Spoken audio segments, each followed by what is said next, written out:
Hello everyone, welcome to saffron smoke. अगर आप मेरे चैनल पर नए हो तो प्लीज़ मेरे चैनल को सब्सक्राइब करें और अगर वीडियो पसंद आए तो इसे लाइक और शेयर करना बिल्कुल ना भूलें।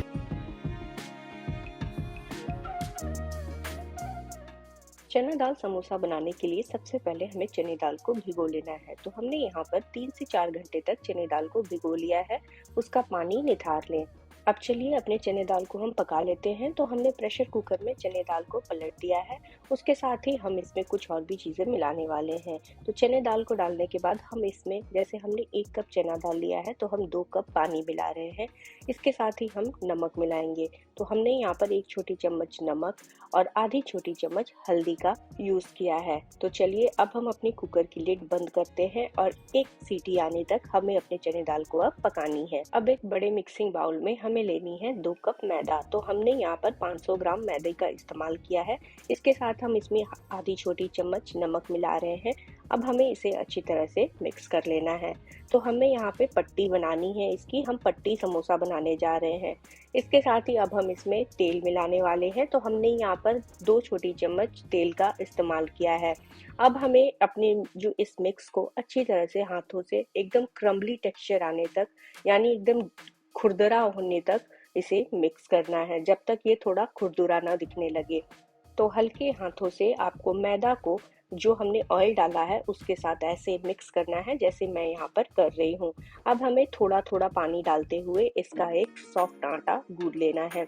तो हमने इसमें एक बार पानी नहीं पलटना है, जितनी हमें पानी की ज़रूरत पड़ेगी हम धीरे धीरे करके इसमें पानी मिलाते जाएंगे। चना दाल समोसा सूरत की बहुत ही फेमस स्ट्रीट फूड है, जो कि पट्टी समोसा होती है। यह खाने में बहुत ही तीखी, चटपटी और थोड़ी सी मीठी होती है। तो हम जो यहाँ पर डो तैयार कर रहे हैं वो हम फ्रेश पट्टी बनाने के लिए ही तैयार कर रहे हैं। फ्रेश पट्टी के साथ ही हम अपनी चना दाल स्टफिंग वाली पट्टी समोसा बनाएंगे। तो देखिए यहाँ पर हमारी डो बनकर बिल्कुल तैयार है। हमने यहाँ पर सेमी सॉफ्ट डो बना ली है। अब एक गीले कपड़े से इसे ढककर 15 मिनट के लिए छोड़ दें। चलिए अब हम अंदर की स्टफिंग यानी कि चने दाल की स्टफिंग बनाते हैं।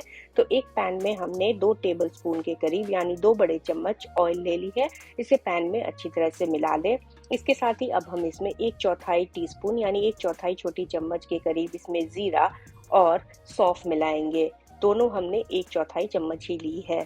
जीरा और सौंफ को अभी हमें तड़कने देना है, तभी इसका फ्लेवर ऑयल में अच्छी तरह से आएगा। जीरा के और सौंफ के तड़कते ही अब हम इसमें हींग मिलाएंगे। तो हमने यहाँ पर 1/4 टीस्पून के करीब हींग का इस्तेमाल किया है। हींग ज़रूर मिलाइए, समोसे में बहुत ही अच्छा स्वाद देता है, प्लस ये डाइजेस्टेबल भी होता है क्योंकि हम चने दाल की समोसा बना रहे हैं। अब हमें मिलानी है तिल। तो हमने 1 बड़ा चम्मच यहाँ पर सफ़ेद तिल का इस्तेमाल किया है। साथ में अब हमने यहाँ पे मिलानी है हरी मिर्च। तो हमने यहाँ पर 3 से 4 हरी मिर्च को एकदम चॉप करके यहाँ पर मिला दी है। हरी मिर्च से भी इसका चटपटा एकदम तीखा वाला स्वाद आएगा। हरी मिर्च को भी गरम तेल में अच्छी तरह से मिक्स होने दे ताकि ये सारे फ्लेवर को इन्हांस करे। अब बारी है इसमें जिंजर गार्लिक पेस्ट मिलाने की, यानी कि अदरक लहसुन का पेस्ट, जो कि हमने 1 बड़ा चम्मच इस्तेमाल किया है। अब अदरक लहसुन के पेस्ट को हमें 15 सेकंड तक भुनना है ताकि इसकी जो रॉ स्मेल है या फिर कच्ची स्मेल है वो पूरी तरह से चली जाए। 15 सेकंड भुनने के बाद अब हमें इसमें प्याज मिलानी है। तो हमने 2 मीडियम साइज की प्याज को चॉप करके यहाँ पर मिला दिया है। प्याज को हमने रफली ही चॉप किया है, ज़्यादा महीन चॉप करने की ज़रूरत नहीं है। अब प्याज को हमें यहाँ पर ट्रांसलूसेंट होने तक भुनना है, यानी कि हल्की गुलाबी होने तक भुनना है। तो प्याज को हल्की गुलाबी होने में यहाँ पर हमें कम से कम 30 सेकंड से लेकर 1 मिनट का समय लग सकता है। तो क्योंकि हम मीडियम फ्लेम पर ही सारी भुनाई कर रहे हैं और हमें फ्लेम एकदम हाई नहीं रखनी है ताकि हमारे मसाले और जो भी हमने इसमें डाले हैं वो जले ना। तो 30 सेकंड बाद हम देख रहे हैं कि हमारा प्याज हल्का गुलाबी हो चुका है। हम इसमें मिला रहे हैं धनिया पाउडर, जो कि 2 छोटी चम्मच है। साथ में 2 छोटी चम्मच हमने यहाँ पर लाल मिर्च पाउडर भी मिलाई है और यहाँ पे 1.5 छोटी चम्मच हमने गरम मसाला मिलाई है। साथ में ही नमक स्वाद अनुसार हमें मिला देनी है। तो हमने यहाँ पर नमक स्वाद अनुसार भी मिला दी है। अब सारे मसालों को हमें लो फ्लेम पर एकदम 15 सेकंड तक सौटे करना है, यानी कि भुनना है। तो 15 सेकंड तक हम लो फ्लेम पर लगातार चलाते हुए अपने मसालों को भुनने वाले हैं। 15 सेकंड बाद आप देखेंगे कि हमारे मसाले कुछ ऐसे दिखते हैं। अब हमें इसमें 2 छोटी चम्मच आमचूर मिला देनी है और साथ में यहाँ पर हम डेसिकेटेड कोकोनट यानी कि नारियल के बुरादे का इस्तेमाल कर रहे हैं, जो कि 2 बड़ी चम्मच है। अब फिर से हमें अपने मसालों को कम से कम 15 सेकंड तक भुनना है, वो भी लो फ्लेम पर, ताकि हमने जो नारियल का बुरादा मिलाया है वो जले ना। तो हमने 15 सेकंड तक इसे भुनना शुरू कर दिया है। अब इसे थोड़ा सा मीठा टेस्ट देने के लिए हम इसमें 2 छोटी चम्मच चीनी मिला रहे हैं। यह समोसा एक तरफ से बहुत ही हेल्दी ऑप्शन है, जिन्हें या डायबिटीज़ है या फिर हाई ब्लड प्रेशर है, वो आलू को अवॉइड करके इस समोसे को खा सकते हैं। ये बड़ा ही स्वादिष्ट और हेल्दी वर्जन भी है समोसे का। अब हम इसमें काजू किशमिश मिला रहे हैं, जो कि 2 टीस्पून है और हमने इसे एकदम छोटे छोटे टुकड़ों में काट कर मिलाया है। अब सभी चीज़ों को अच्छी तरह से लो फ्लेम पर हमें मिक्स कर देनी है और लीजिए हमारा मसाला बनकर यहाँ पर तैयार है। अब मसाले को हमें गैस की फ्लेम से हटा देनी है और हमने इसे अलग रख दी है गैस की फ्लेम से हटाकर। अब हमें इसमें मिलानी है चॉप की हुई धनिया और पुदीने के पत्ते, जो कि बहुत ही अच्छा टेस्ट देगा हमारे समोसे को। अब देखिए हमने यहाँ पर जो चने दाल को उबाल के रखा था वो कुछ ऐसे दिखने वाले हैं। एकदम हमें मशी चना दाल नहीं करना है जो कि एकदम घुल गया हो, ऐसा जो हाथ से तोड़ने पे टूट जाए, ऐसे ही हमें चने दाल को कुक करना है।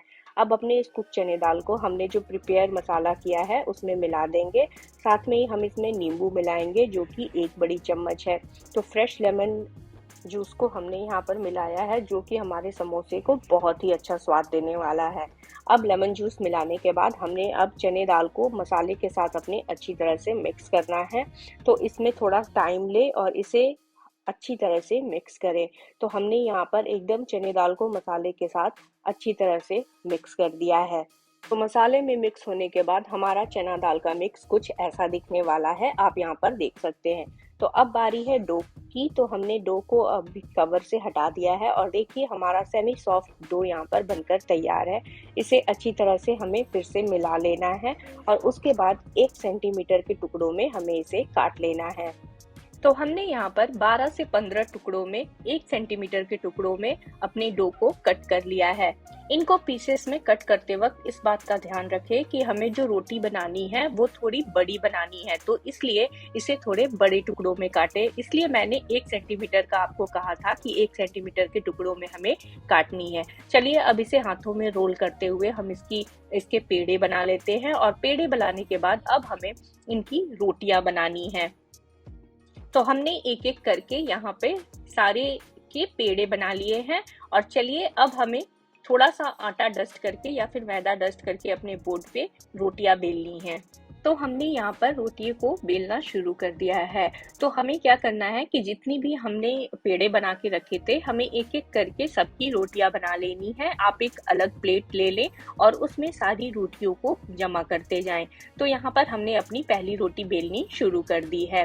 पहली रोटी बनाने के बाद हमें अब दूसरी रोटी को पहली रोटी के ऊपर रख देनी है। आप यहाँ पर देख सकते हैं, हमने आपको करके दिखाया है। उसके बाद इसे हाथों से थोड़ा अच्छी तरह से चिपका लें। उसके बाद फिर से हमें थोड़ा सा फ्लोर डस्ट करके और अब इसे हमें फिर से बेलना है। तो हमने मोटी थोड़ी सी रोटी बनाई थी, उसके बाद अब हमें इसे पतला में अच्छी तरह से बेल लेना है और इसे अब हमें एक बराबर का शेप दे देना है। आप यहाँ पर देख सकते हैं हमारी 2 रोटी अब एक साथ हम यहाँ पर बेल रहे हैं। अब हमें तवा गरम कर लेना है और तवा गरम करके हमें अपनी रोटियों को सेकनी है। पर हमें अपनी रोटियों को पूरी रोटी जैसी नहीं सेकनी है, हमें अपनी रोटियों को 30 सेकंड तक दोनों साइड में कर करके सेकनी है। तो 30 सेकंड एक साइड और दूसरी साइड फिर से 30 सेकंड हमें अपनी रोटियों को सेकनी है। 30-30 सेकंड सेकने के बाद यानी कि 1 मिनट जब पूरी हो जाए तो आप देख सकते हैं हमारी रोटी कुछ ऐसी दिखेगी। इससे ज्यादा हमें इसे नहीं कुक करनी है। ऐसे ही करते हुए हमने अपनी यहाँ पर सारी रोटियों को सेक लिया है। रोटी जब हमारी थोड़ी सी गर्म हो या फिर नीम गर्म हो तभी हमें इसे अलग कर लेनी है। आप यहाँ पर देख सकते हैं हमने रोटियों को अपनी अलग करना शुरू कर दिया है। धीरे धीरे हाथों से, हल्के हाथों से हमें अपनी रोटियों को अलग करना है और यहाँ पे हमने अपनी दोनों रोटियों को अलग कर लिया है। तो लीजिए, पट्टी समोसा के लिए हमारे पट्टी बनकर यहाँ पर बिल्कुल तैयार है। अब चलिए एक स्लरी तैयार करते हैं। उसके लिए हमने 2 टेबलस्पून यानी 2 बड़े चम्मच मैदा लिया है, उसमें हमने 1 टेबलस्पून यानी कि 1 बड़ा चम्मच पानी मिलाया है और हमारा स्लरी तैयार है। अब हमें अपने रोटियों को कट करनी है समोसा बनाने के लिए। तो हमने यहाँ पर अपनी 2 रोटियों को फिर से एक साथ चिपका दिया है और फिर इसे हाफ में फोल्ड करें और उसके बाद इसे हमें ऐसे 4 गुना में फोल्ड करना है। इसके बाद इसमें एक अच्छा सा शेप दिखेगा आपको, आप यहाँ पर देख सकते हैं। उसी शेप के अकॉर्डिंग हमें इसे कट करनी है। तो हमने वैसे ही इसे पहले हाफ में कट किया है, उसके बाद हमने इसे 4 टुकड़ों में कट कर लेना है। हमें इसे 4 टुकड़ों में कट करना है, इसीलिए हमने आपसे कहा था कि हमें जो रोटियां बनानी है उसे हमें बड़ी बनानी है। आप जितनी अच्छी बड़ी रोटी बनाओगे उसे कट करना उतना आसान होगा और समोसे को फोल्ड करना उतना ही इजी हो जाएगा। तो आप यहाँ पर देख सकते हैं हमने इन्हें 4 टुकड़ों में कट कर लिया है और देखिए हमारा पट्टी समोसा का पट्टी बनकर यहाँ पर बिल्कुल तैयार है। देखा आपने यह कितना आसान है और बहुत ही आसानी से ये बन जाता है। तो चलिए अब इसे फोल्ड करते हैं। हमें अपनी उंगलियों को बीच में रखनी है ऐसे। उसके बाद हाफ इसे फोल्ड करते हुए हमें पहले इसके ऊपर स्लरी लगानी है। तो हमने यहाँ पर स्लरी लगा दी है। उसके बाद उसके जो दूसरा किनारा है उसे हमें उस स्लरी के ऊपर रख के अपने समोसे को ऐसे फोल्ड करना है। आप यहाँ पर देखिए हमने इसे पूरी तरह से फोल्ड कर दिया है और अब ये बिल्कुल एक समोसे के पॉकेट टाइप बन चुका है। अब हमें इसमें 2 छोटी चम्मच अपनी फिलिंग को डालनी है। तो हमने 2 छोटी चम्मच फिलिंग को डाल दी है और उसके बाद अब हमें इस पे फिर से ऊपरी किनारों पे स्लरी लगानी है। तो वो हमने लगा दी है और अब हमें इसे क्या करना है, स्लरी वाले पोर्शन को, इसके मुंह को पूरी तरह से सील करते हुए बंद कर देना है। हमने यहाँ पर आपको दिखाया है कि कैसे हमें इसे सील करना है ताकि ये कहीं से भी खुली ना रहे और इसके अंदर ऑयल ना जाए। देखिए यहाँ पर हमारा ट्रायंगल शेप का पट्टी समोसा बनकर बिल्कुल तैयार है। ऐसे ही करते हुए हमने सारे समोसों को तैयार कर लिया है और चलिए अब इसे फ्राई करते हैं। तो हमने यहाँ पर मीडियम गरम किया है तेल को ज्यादा गरम ना करें और एक एक करके हमें अपने सारे समोसों को तेल में छोड़ते जाना है। तो मीडियम गरम तेल में अगर आप अपने समोसों को तलते हैं तो ये हमेशा ही मतलब 3 से 4 घंटे तक ये बिल्कुल ही क्रिस्पी रहेंगे, ये बिल्कुल ही सॉगी नहीं होंगे। तो इस बात का ध्यान रखें कि जब भी आप समोसों को तल रहे हो या फिर आप तो नॉर्मल समोसा बना रहे हो या फिर आप पट्टी समोसा बना रहे हो, आप हमेशा इसे मीडियम गरम तेल में ही फ्राई करें। इसे फ्राई होने में 4 से 5 मिनट का टाइम लगेगा और देखिए यहाँ पे हमारे क्रिस्पी सुनहरे पट्टी समोसा बनकर तैयार है। चलिए अब इसके लिए साथ में खाने के लिए हम एक चटनी बनाते हैं।